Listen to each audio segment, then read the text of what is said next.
बिस्मिल्लाहिर्रहमानिर्रहीम।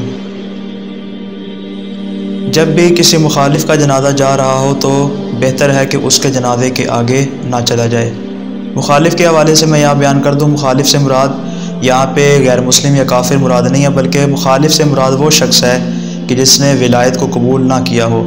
जैसा कि हमने गुज़श्ता बयान किया था कि जो जनाजे पर 5 तकबीरें अदा करते हैं वो विलायत को गोया कि कबूल करते हैं, और जो 5 तकबीरें अदा नहीं करते बल्कि 4 तकबीरें अदा करते हैं गोया कि वो विलायत को कबूल नहीं करते। इमाम सादिक अलैहिस्सलाम के एक सहाबी ने इमाम अलैहिस्सलाम से सवाल किया कि मौला मुझे बयान फरमाइए कि जब मैं जनाजे के हमरा चलूँ तो मुझे किस अंदाज में चलना चाहिए। आया मैं जनाजे के दाएँ जानिब चलूँ या बाएँ जानिब चलूँ? आया मुझे जनाजे के आगे चलना चाहिए या जनाजे के पीछे चलना चाहिए?